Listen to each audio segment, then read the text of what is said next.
रामपुर गांव में एक किसान रहा करता था और उसके 4 बेटे थे। वह सभी आलसी और निकम्मे थे और जब किसान बूढ़ा हुआ तो उसको अपने बेटों की चिंता सताने लगी। एक दिन किसान बहुत ही बीमार पड़ा। अपने मृत्यु को निकट देखकर किसान अपने चारों बेटों को अपने पास बुलाया। किसान अपने चारों बेटों से कहा कि मैंने बहुत सारा धन अपने खेतों में गाड़ रखा है, तुम चारों वो धन निकाल लेना। ये कहते कहते किसान की मृत्यु हो गई।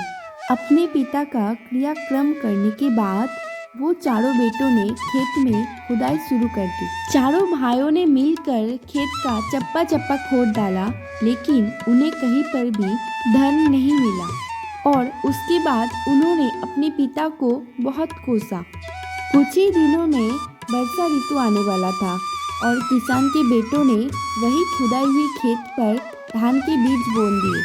वर्षा का पानी पाकर खेत में धान के पौधे उग गए और कुछ ही दिनों में वो पौधे पर बड़ी बड़ी बालें लगी और उसी साल खेत में बहुत सारी फसल उगी और चारों भाइयों ने वो फसल बेचकर बहुत सारा मुनाफा कमाया।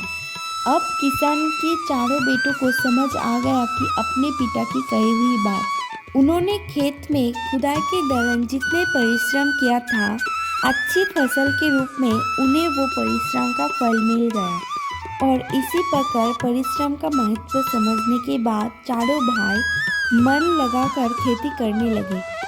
उसके बाद चारों भाई मिलकर अपने लिए अच्छा सा मकान खरीद लिया और अपने लिए बहुत सारी ज़मीन खरीद ली और उसके बाद चारों भाई मिलकर खुशी खुशी रहने लगे। स्टोरी ऑफ द मोरल: अगर आप मन लगाकर परिश्रम करते हो तो उसका फल आपको अवश्य प्राप्त होगी। बहुत दिन पहले की बात है। लक्ष्मणपुर गांव में एक लखाड़ी रहता था। वह जंगल के सूखे लकड़ियों को बाजार में बेचकर अपना जीवन चलाता था।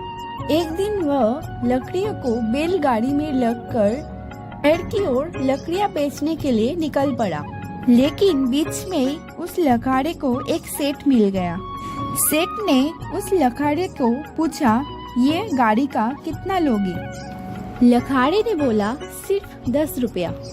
ठीक है, मैं यह खरीद रहा हूँ, इसको तुम जाकर मेरे घर के सामने छोड़ दो। रामू लकड़ी से भरी हुई बैलगाड़ी लेकर सेठ के घर पहुंच गया। रामू सेठ को सब लकड़ियां बैलगाड़ी से उतारकर सेठ को दी और पैसे लिया और अपना बैलगाड़ी लेकर वापस आने लगा कि तभी सेठ ने बोला, हमारी तो पूरी बैलगाड़ी के साथ ही बात हुई थी, तुम ये बैलगाड़ी नहीं लेकर जा सकते। रामू ने कहा, ऐसा थोड़ी हो सकता है।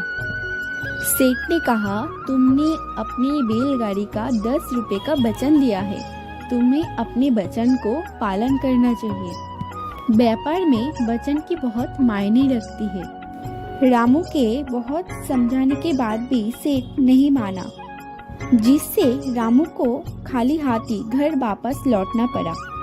घर आने के बाद रामू के बेटे ने बैलगाड़ी के बारे में रामू से पूछा तो रामू ने सेठ का सब करतूते बता दिया। रामू का बेटा बहुत ही होशियार थी।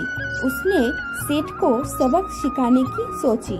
रामू के बेटे अगले दिन उसी तरह वो बैलगाड़ी को लेकर उसी गांव में जाने लगा और रास्ते में ही रामू के बेटे को वही सेठ मिल गया। उसने सोचा कि आज भी कोई बकरा आ रहा है। सेठ ने फिर से रामू के बेटे से वही बात पूछी कि बैलगाड़ी का कितना है। ये सुनकर रामू का बेटा बड़े ही चालाकी से बोला, केवल 2 मुट्ठी सिक्के। रामू के बेटे की बात सुनकर सेठ मन ही मन सोचा कि अरे, ये तो कल वाला बेवकूफ से भी बेवकूफ है। मैं तो इसको सिर्फ 2 सिक्के 2 मुट्ठी में दबा कर दे दूंगा। उसके बाद रामू के बेटे को सेठ ने घर पर लकड़ियां छोड़ने के लिए बोला। वह बैलगाड़ी को लेकर सेठ के घर पहुंच गया।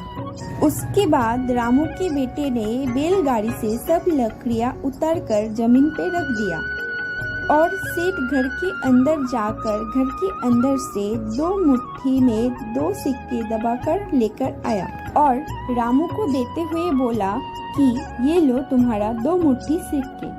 तभी रामू के बेटे ने जेब से चाकू निकाला और बोला, सुनो सेठ, मुझे तुम्हारी पैसे नहीं चाहिए, मुझे तो तुम्हारी मुट्ठियाँ चाहिए।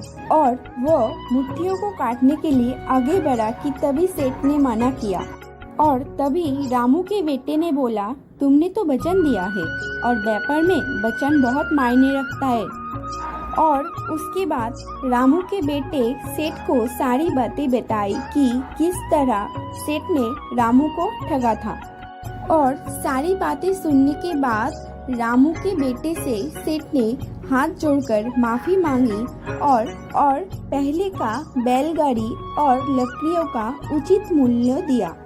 और इसी तरह रामू के बेटे ने अपनी होशियारी से अपने परिवार को ठगी से बचा लिया। और उसके बाद रामू के बेटे अपना बैलगाड़ी और उचित पैसा लेकर वहां से चला गया। घर आने के बाद रामू अपने बेटे से पूछा कि क्या हुआ। रामू के बेटे ने अपने पिताजी को सारी बातें बता दी और फिर उसके बाद सब मिलकर हंसी खुशी रहने लगे। तो फ्रेंड्स, आज का वीडियो आपको अच्छा लगा तो वीडियो को लाइक कर दीजिएगा और चैनल में नए हैं तो चैनल को सब्सक्राइब कर दीजिएगा।